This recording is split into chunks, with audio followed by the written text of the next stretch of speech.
Hello and welcome to my build update number 3 for the Airfix 148 Orca Fury 1. This is my entry into the Spanish Civil War group build hosted by Michael. YouTube channel is called ModArt633, and as you can see from this image, I'm going to be replicating that version, the Spanish Fury of the Republican Spanish Air Force. So leaving off from update number 2, I'd completely decaled and painted and clear coated.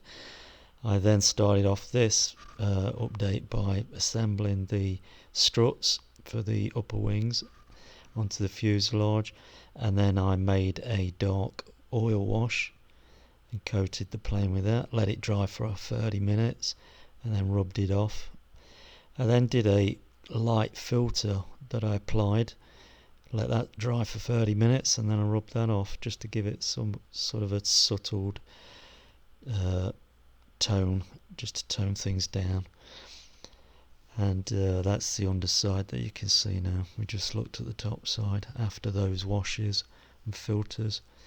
I then did a dark panel line wash in the gaps between the ailerons and the wings, top and bottom, and the elevators and the horizontal stabilizers. Next I mixed a light wash that I dry brushed over all the eye ridges to simulate the stressed areas over the tubular framework.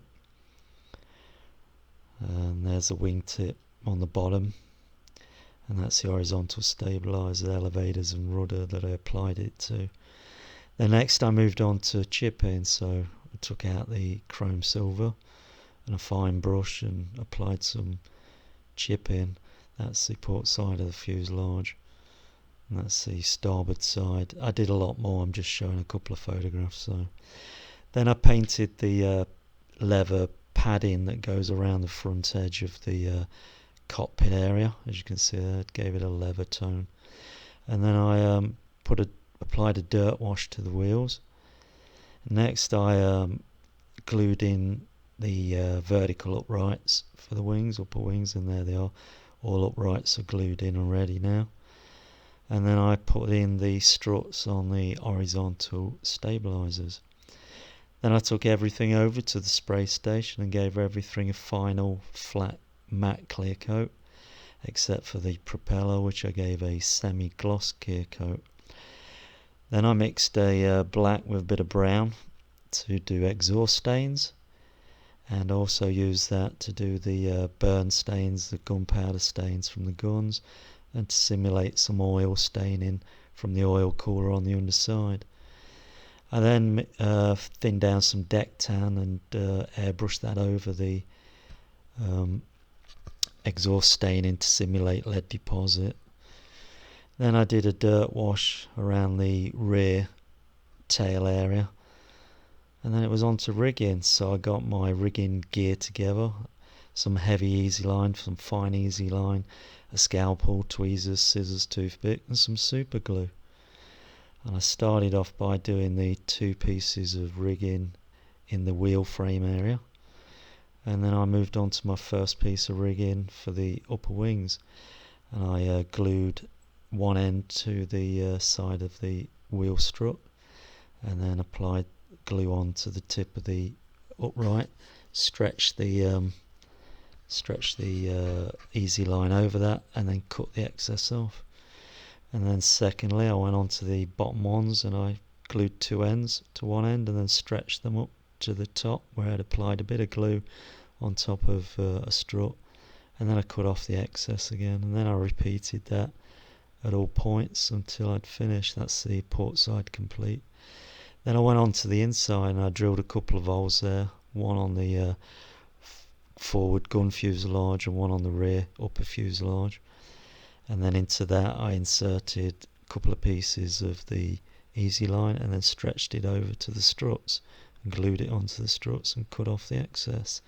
Next I went to the horizontal stabilizers, drilled holes in those for all the positions of where the easy line was going to go there for the cables, and I also drilled through 2 holes in the rudder for allowing access for the ease-line cables. Then I drilled the holes in the side of the fuselage for the elevator cables. That's the starboard side. The previous was the fuselage, port side fuselage side. And there you can see the elevator cables going through the stabilizers down into the fuselage halves. And then I started doing the rudder cables there on that last view, and here we've got all those cables situated now. Next I moved on to the window, so I painted the frame on that brown, let it dry, and then when it was dry I got on with the gun, removed that from the sprue, and then I assembled both of those pieces onto the plane. There's the window in front of the pilot and the gun. Next it was assembling the upper wings onto the completed rigged lower wings assembly. So I placed the wings down upside down, the upper wing, and then I dropped those posts, the vertical uprights, into the holes. I dropped super glue into the holes and then dropped the posts into the holes. Then I glued the propeller on, and then next was gluing the wheels onto the wheel struts, and it was down to the small fiddly pieces, the aerial posts, aerial that goes on the fuselage, and then the cantilever brackets that go under the ailerons, and the rear wheel thingy thing. Next I whittled a rudder aerial mounting post, as you can see there, out of toothpicks, and applied those, glued them in position. Then I painted them black, and then I put the aerial on the fuselage, the upper fuselage there, and I also glued the two posts, aerial posts, on the wings, one on the starboard wing and one on the port side wing. And then the last thing to do was to attach the antenna wires, and I used the finer 10 thou easy line for that. The rigging was all done with 15 thou, the heavier thread. So that's it for this update. That's my final build update. The next showing of this will be the final reveal, and that should be released Tuesday evening, Tuesday night time sometime. So that's it. I'm all done for this update. Hope you followed along, and hope you're liking it so far. And I'll see you at the final reveal in a couple of days. Tally-ho guys, thanks for watching, and chocks away.